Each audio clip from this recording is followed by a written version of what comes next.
এই যে বলে না যে জাতির কাণ্ডারি হবে অমুক তমুক, কেউ জাতির কাণ্ডারি হতে পারবে না। জাতির কাণ্ডারি যদি হতে চায় তাহলে মুসলিম যুবকরাই হতে পারবে ইনশাআল্লাহ। যারা সারাদিন মাদকদ্রব্য সেবন করে এরা জাতিকে কিচ্ছু দিতে পারবে না। যারা সারাদিন হকি স্টিক নিয়ে ঘুরছে আর নির্মমভাবে মানুষকে মারছে এরা জীবনেও জাতিকে কিচ্ছু দিতে পারবে না। ফাসাদ সৃষ্টি করা ছাড়া কিচ্ছু করতে পারবে না।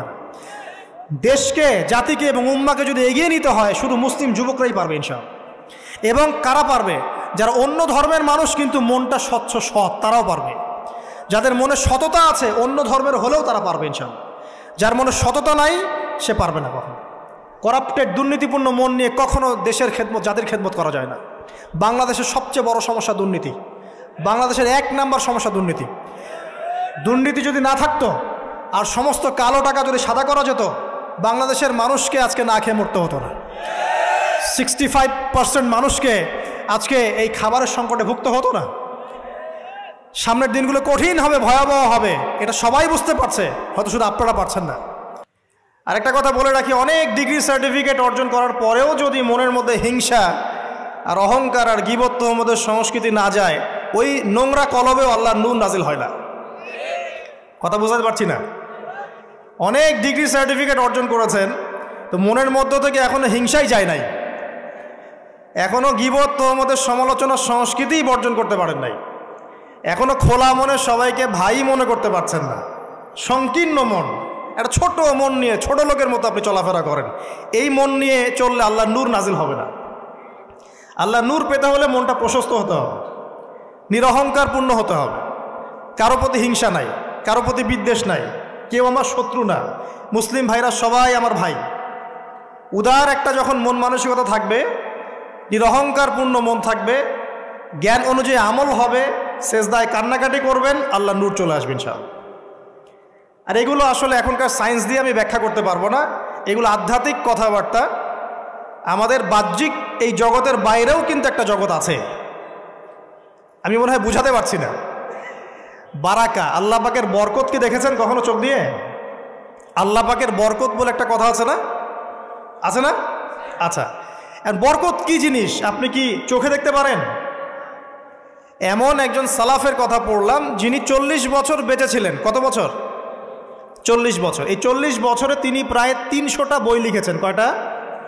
300টা। এখন বলেন, আমরা এখানে যারা বসে আছি অনেকে 40 পার করে ফেলছি না? আমরা এই 40 বছরে কিছু করতে পেরেছি? এই 40 বছরে একটা মানুষ 300টা বই লিখতে পারে? তাহলে আমরা বুঝতে পারছি যে তাদের সময়ের যে বরকত আর আমাদের হায়াতের বরকত এক না। বরকত সম্পূর্ণ ভিন্ন জিনিস, যেটা আমরা চাক্ষুষ দেখা জ্ঞান দিয়ে বিশ্লেষণ করতে পারবো না। পারবো না। আরও বোঝাচ্ছি, দেখুন রাসূলুল্লাহ সাল্লাল্লাহু আলাইহি ওয়াসাল্লাম সারাদিনে কত কাজ করতেন। তাহাজ্জুদ পড়তেন, শেষ রাত্রে উঠতেন, রাতের এক অংশ ঘুমাতেন, আরেক অংশ উঠতেন, উঠে তাহাজ্জুদে নামাজ পড়তেন, লম্বা কেরাত, মানে এক রাকাতে প্রায় 4 পারা কোরআন তেলাওয়াত করেছেন। এক রাকাতে 4 পারা। আমরা তো 4টা আয়াত পড়লেই একদম তাড়াতাড়ি রুকু করতে হবে, দাঁড়ায় থাকতে পারতেছি না। তাই নামাজ তো ডিজিটাল, এখন যুগের সাথে সাথে নামাজও কি ডিজিটাল। অনেক মসজিদে নামাজ পড়লে মনে হয় ইমাম সাহেব পেশাব পায়খানা চাপ নিয়ে নামাজ পড়াচ্ছে মনে হয়, তাড়াতাড়ি নামাজ শেষ করতে পারলে বাঁচে। আবার দেখা যায় মাঝে মাঝে যে নামাজ মানুষ পড়াচ্ছে, পড়তেছে না, মানে নামাজ পড়ানোর দায়িত্ব সে পালন করছে, নামাজ নিজে পড়তেছে না। তো এই ডিজিটাল নামাজ না, নবী সাল্লাল্লাহু আলাইহি ওয়াসাল্লাম এক রাকাতে 4 পারা কোরআন তেলাওয়াত করেছেন, প্রায় 4.5 পারা তাহাজ্জুদের নামাজে। তখনই তো গিয়ে পা ফুলবে। এই যে পা ফুলতো, এমনি এমনি পা ফোলে? কতক্ষণ দাঁড়ায় থাকলে একটা মানুষের পা ফোলে? তো নবী সাল্লাল্লাহু আলাইহি ওয়াসাল্লামের পা ফুলে যেত, পা মোবারক ফুলে যেত। লম্বা সালাত পড়তেন, সালাতের পরে আবার কিছুক্ষণ ডান কাতে শুয়ে থাকতেন সুন্নত পড়ে। বেলাল রাদিয়াল্লাহু আনহু এসে ডাক দিতেন, তিনি গিয়ে মসজিদ নববীতে নামাজ পড়াতেন। ফজরের নামাজও হতো লম্বা, কেরাত হতো লম্বা। নামাজের পরে আবার সাহাবীদের সাথে কথাবার্তা বলতেন, দিনী বিষয়ে মোজাকারা করতেন। তারপরে ইশরাকের নামাজ পড়তেন, চাশতের নামাজ পড়তেন, পরিবারের দেখাশোনা করতেন, দিন প্রচার করতেন, রুজি রুটির ব্যাপার ছিল। এই সারাদিন যে এতগুলো কাজ তিনি করতেন, একদিনে একটা মানুষ এত কাজ করতে পারে? তো নবী সাল্লাল্লাহু আলাইহি ওয়াসাল্লামের জীবনের বরকত আমার জীবনের বরকত কি সমান? তাহলে বলেন, বরকত কি আমি চাক্ষুষ জ্ঞান দিয়ে প্রমাণ করতে পারবো? এরকম অনেক বিষয় আছে ইসলামে যেটা চাক্ষুষ জ্ঞান দিয়ে প্রমাণ করা যায় না। কবরের আযাব দেখেছেন? কেউ কি প্রমাণ করতে পারবে? আপনি কি ফেরেশতাকে দেখেছেন যারা এখন এখানে ঘিরে রেখেছে জায়গাটা? এই জায়গাটা কি ফেরেশতারা ঘিরে রাখে নাই? আল্লাহ রসুল কি সেই কথা বলেন নাই? কিন্তু আমরা কি প্রমাণ করতে পারবো এখন? আপনি চাক্ষুষ জ্ঞান দিয়ে পারবেন না। কবরের আযাব প্রমাণ করতে পারবেন না। স্বপ্ন মাঝে মাঝে দেখেন, সত্য হয় কি হয় না? মুমিনের স্বপ্ন সত্যি হবে কি হবে না? আখিরুজ জামানে মুমিনের স্বপ্ন বেশি বেশি সত্য হবে। তো সত্য স্বপ্নের কি ব্যাখ্যা দিবেন? কোনো ব্যাখ্যা নাই। আপনি কি জান্নাত জাহান্নাম দেখেছেন? দেখেন নাই। মিজান পুলসিরাত দেখেছেন? রূহ, আপনার শরীরে একটা রূহ আছে, আত্মা, এটা কি দেখেছেন? এখন এই যে বিষয়গুলো দেখা যায় না, আধ্যাত্মিকত্ব, বারাকা, আল্লাহর নূর, কবরের আযাব, পরকাল, ফেরেশতা, জিনজাতি, তো এগুলোকে আমরা তো বাহ্যিক জ্ঞান দিয়ে ব্যাখ্যা করতে পারবো না। পারবো? তাই বলে কি এগুলোর অস্তিত্ব নাই? বলেন, এগুলোর অস্তিত্ব আছে কি নাই? যদি এগুলোর অস্তিত্ব কেউ বিজ্ঞান দিয়ে প্রমাণ করতে চায় পারবে? যুক্তি দিয়ে প্রমাণ করতে চাইলে পারবে? কোনো দর্শন দিয়ে প্রমাণ করতে চাইলে পারবে?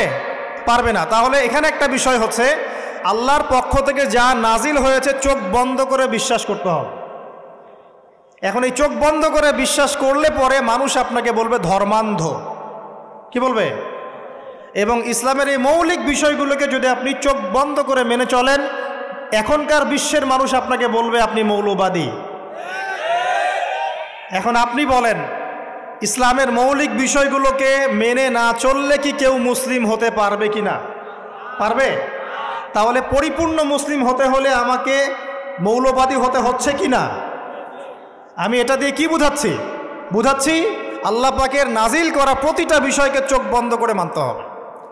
কিছু বিষয় আমার বুঝে আসবে, কিছু বিষয় আমার বুঝে নাও আসতে পারে। এখন যতগুলো বিষয় বললাম একটাও কি ব্যাখ্যা করতে পারবেন? কিন্তু এগুলো আপনাকে মানতেই হচ্ছে, কারণ আপনি মুসলিম।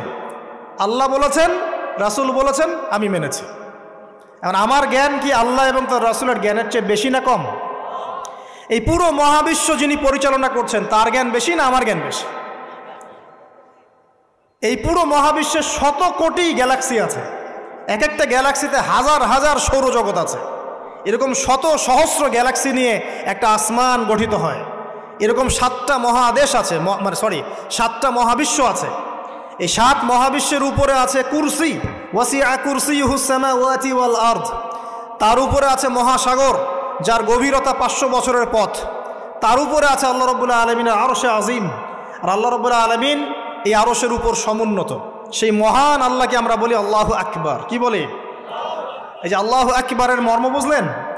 এখন এই বিশাল সত্তা আল্লাহু আকবার, আল্লাহ পাক সবচেয়ে বড়, এই সর্বোচ্চ সত্তার জ্ঞান বেশি না আমার জ্ঞান বেশি? তার পক্ষ থেকে যখন কোরআন এবং হাদিস নাজিল হচ্ছে, আমাকে তো চোখ বন্ধ করেই মানতে হবে, নাকি আমি যুক্তি দিব? হ্যাঁ, কিছু বিষয় আমার বুঝে আসবে, কিছু বিষয় আমার বুঝে নাও আসতে পারে। কিছু বিষয় আমি সায়েন্স দিয়ে প্রমাণ করতে পারবো, কিছু নাও পারতে পারি। কিছু আমি দর্শন দিয়ে প্রমাণ করতে পারবো, কিছু নাও পারতে পারি। যেগুলো পারছি না সেগুলো আমার বা আমাদের জ্ঞানের সীমাবদ্ধতা। কথা কি বুঝতে পারছেন? এটা আল্লাহ পাকের জ্ঞানের বা আল্লাহ পাকের ওহির কোনো ত্রুটি নয়। আল্লাহর ওহির কোনো ত্রুটি আছে? এটা আমার জ্ঞানের সীমাবদ্ধতা। আসেন সামনে যাই। যে কথাটা বলতে গিয়ে এদিকে আসলাম, দেখুন এমন অনেক বিষয় আছে যেগুলো আমরা খালি চোখে ব্যাখ্যা করতে পারবো না। আমরা যে যুগটাকে আইয়ামে জাহিলিয়াত বলছি, ওই যুগটাতে যে সমস্যাগুলো ছিল, যে পাপগুলো ছিল, সেগুলো এখনকার বিশ্বে আরও অনেক উঁচু লেভেলে বিরাজ করছে। যেমন এই যে আপনারা বললেন, একটা পাপ ছিল শিরক। সরাসরি মূর্তি পূজা বলছি না, আমরা বলছি কি শিরকের পাপ ছিল। ওই আইয়ামে জাহিলিয়াতের মানুষগুলো শিরকের পাপে নিমজ্জিত ছিল। তারা শুধু মূর্তির পূজাই করতো এমনটা নয়, তারা কবরেরও পূজা করত, তারা মৃত মানুষেরও পূজা করত, তারা কেউ কেউ নাস্তিকতায়ও বিশ্বাসী ছিল। সূরা মুমিনুন পড়লে দেখবেন তাদের মধ্যে একটা আকীদা ছিল, ইন হিয়া ইল্লা হায়াতুনা দুনিয়া নামুতু ওয়া নাহয়া। কাফেররা বলতো যে আমরা এই পৃথিবীতে জন্মেছি, এখানেই আমরা জন্মাবো, এখানেই মারা যাব। ওয়া মা নাহনু বিমাবউসিন, আমাদেরকে পুনরুত্থিত করা হবে না। এই পরকালের কনসেপ্টে তারা বিশ্বাস করতো না। তো এরকমও লোক ছিল, শুধু যে লাত ওজ্জা হবল মানাত এগুলোর পূজা করতো তাই নয় এই বিষয়টা। এখানে কবর পূজাও ছিল, এখানে আপনার মৃত মানুষের পূজাও ছিল, এখানে গাছপালা চন্দ্র সূর্য নক্ষত্রের পূজাও ছিল, আবার নাস্তিকতাও ছিল। এক কথায় আইয়ামে জাহিলিয়াতের সবচেয়ে বড় পাপ ছিল শিরক। কথা কি বুঝতে পারছেন ভাই?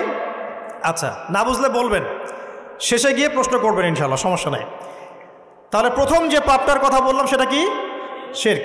এখন একটু এই 1400 বছর পরে চলে আসা, চলে এসে দেখেন এখনকার সমাজের দিকে তাকান, এখনকার মুসলিম রাষ্ট্রগুলোর দিকে তাকান, আর পুরো বিশ্বের দিকে তাকান। সবচেয়ে বড় সমস্যাটা কি বলেন? সবচেয়ে বড় সমস্যা কি শিরক নয়? আচ্ছা, মুসলিমরা কি এখন অনেকেই কবর পূজা করে না? মুসলিমদের মধ্যে অনেকেই দেখবেন যে মৃত মানুষের কাছে চাচ্ছে না, মৃত মানুষের কাছে সন্তান প্রার্থনা করে না, ওই যে ওখানে গিয়ে নজর মান্নত করছে না যে মৃত মানুষকে সন্তুষ্ট করলে আমার ভালো হবে, না হলে আমার কোনো ক্ষতি হয়ে যাবে, এটা মানুষ করছে না। মুসলিমদের মধ্যে বহু মানুষ আল্লাহর হালালকে হারাম করছে না, আল্লাহর হারামকে হালাল করে নিচ্ছে না, এটাও কিন্তু শিরক। আপনি কি জানেন যে আল্লাহর হালালকে হারাম করলে শিরক হয়? আল্লাহর হারামকে হালাল করলে শিরক হয়? সুদ হালাল না হারাম? না, সুদ তো ফরজ।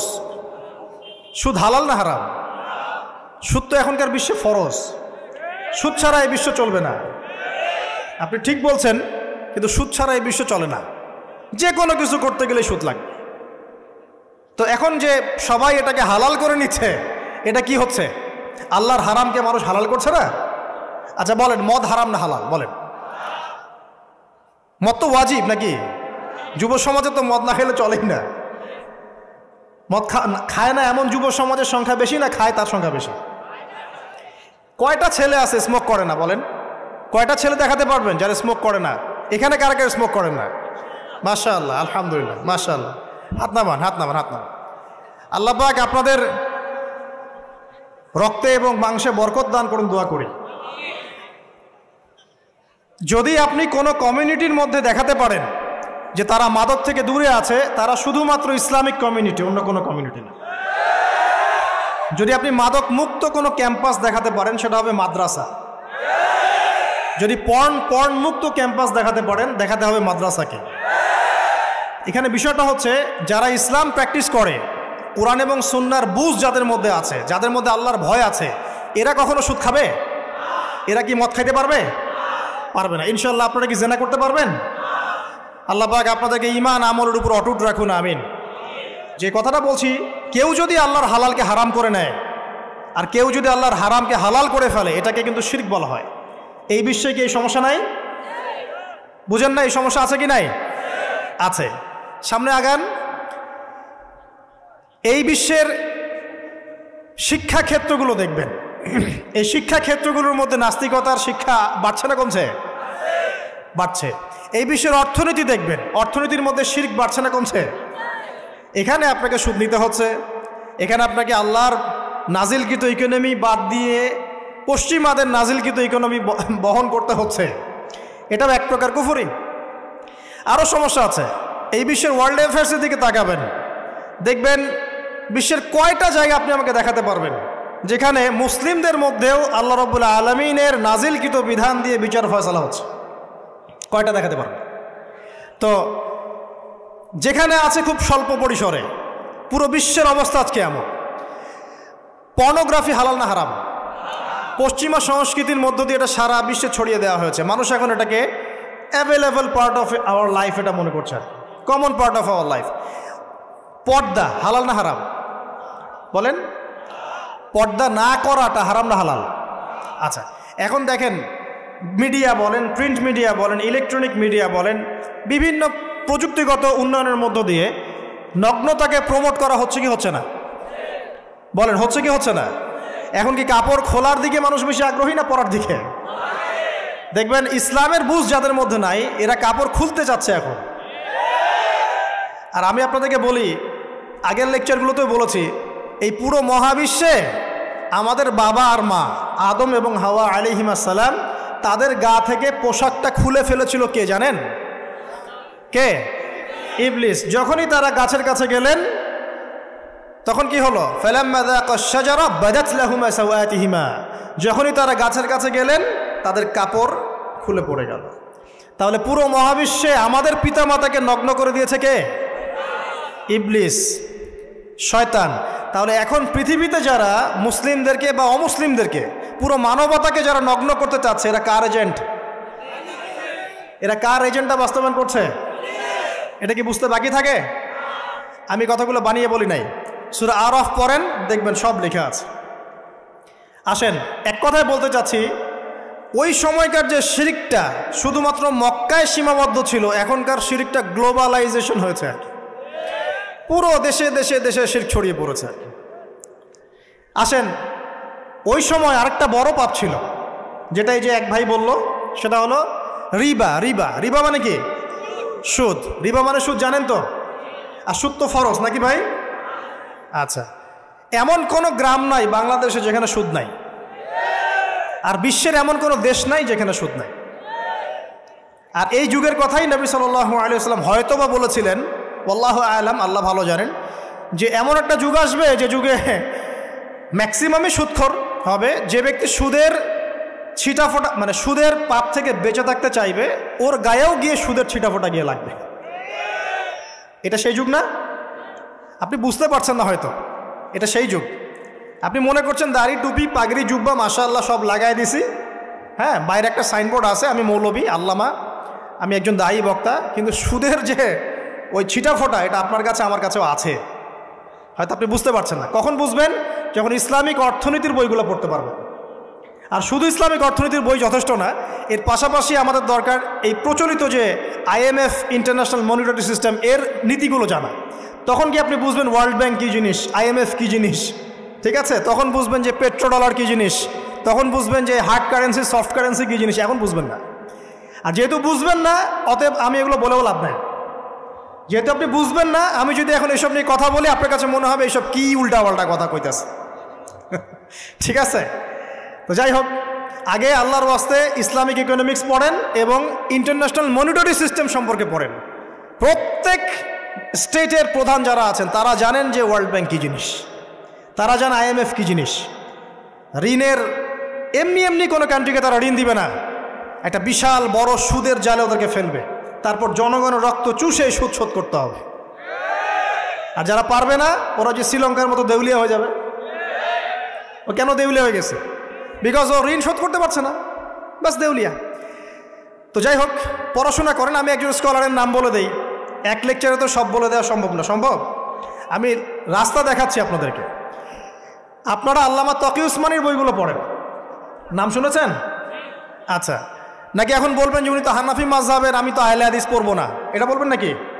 আল্লামা তকি উসমানী এই বিশ্বের সবচেয়ে বড় আলেমদের একজন।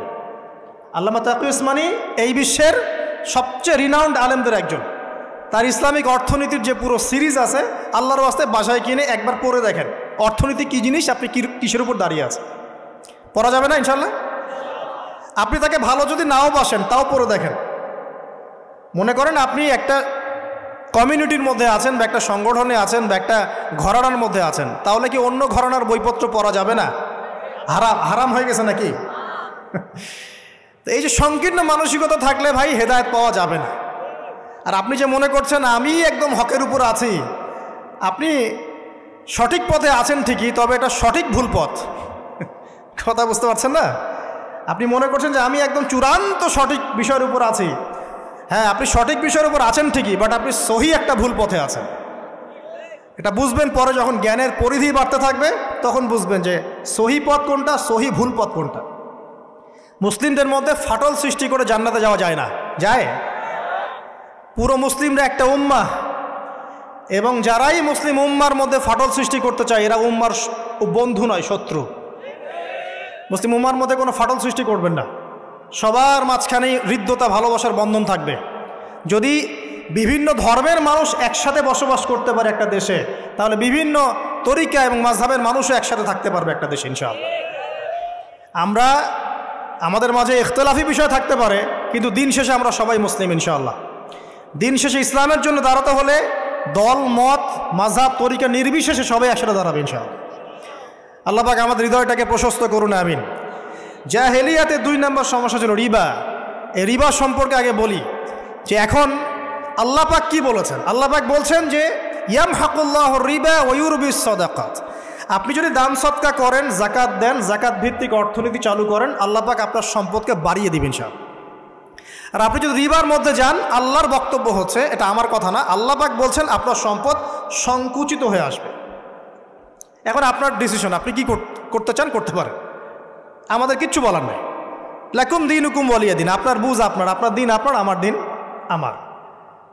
আল্লাহ বলছেন ফাযাক্কির ইন্নামা আনতা মুযাক্কির, উপদেশ দাও তুমি, তুমি উপদেশ দাতা। লাস্তা আলাইহিম বিমুসাইতির, কারো প্রতি তুমি দারোগা নও। আল্লাহ বলছেন আপনি সুদে থাকলে সম্পদ সংকুচিত হবে, যদি ছেড়ে দেন, যাকাত দেন, ব্যবসা ভিত্তিক ইকোনমি চালান, আপনার সম্পদ বাড়বে ইনশাআল্লাহ। কি করবেন, ডিসিশন কার?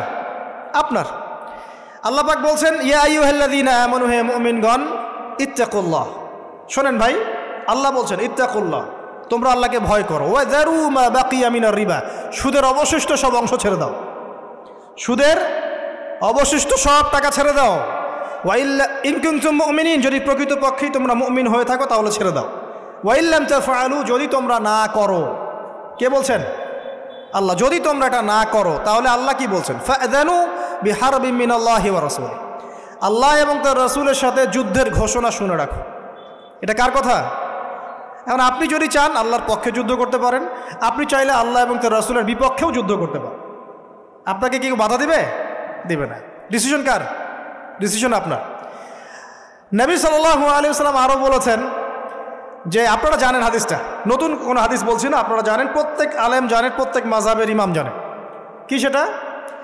যে সুদের পাপের 70 বা 73টা শাখা আছে। কয়টা? 73 বা 70টা শাখা আছে। তার সবচেয়ে নিম্ন শাখা হচ্ছে নিজের মাকে বিয়ে করা।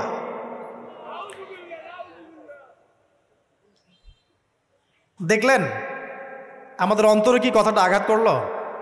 আপনি কি আপনার মায়ের সাথে, নাউযুবিল্লাহ, আপনি কি আপনার মাকে বিয়ে করতে পারবেন? এটা কি কোনো ব্যক্তির পক্ষে সম্ভব? কিন্তু নবী সাল্লাল্লাহু আলাইহি ওয়াসাল্লাম বলছেন 73 শাখার সবচেয়ে নিম্ন শাখা হচ্ছে সেই ব্যক্তি যেন তার মাকে বিয়ে করলো। আর সর্বোচ্চ শাখা কি? ওই যে আল্লাহ এবং তার রাসূলের সাথে কি করা? যুদ্ধ করা। আরেকটা হাদিস আছে, নবী সাল্লাল্লাহু আলাইহি ওয়াসাল্লাম বলেছেন 4 শ্রেণীর মানুষ আছে, এদেরকে আমি সমানভাবে অভিশাপ দিলাম। কয় শ্রেণী? 4 শ্রেণী। জাস্ট শুনে রাখেন হাদিসগুলা। আমি জানি এই বিশ্বে আপনি এই হাদিসগুলোর উপর ইমপ্লিমেন্টেশনও যেতে পারবেন না, এটা আমি বুঝি, কিন্তু আকীদা ঠিক থাকতে কি কোনো সমস্যা আছে? একটা মানুষ পাপ করে, জেনে করে যে হ্যাঁ আমি জানি এই কাজটা খারাপ, ঠিক আছে। আরেকটা মানুষ মনে করে না এটা করলেও হয়, না করলেও হয়, কোনো সমস্যা নেই। আরেকটা মানুষ মনে করে যে না আমি একটা ডাহা পাপ করছি, এটা থেকে বেঁচে থাকা আমার উচিত ছিল কিন্তু আমি পারছি না। আর একজন পাপ করছে যে আমি মানি না এসব বিধান টিধান, যা ভালো মনে হবে দুনিয়ার জন্য করব।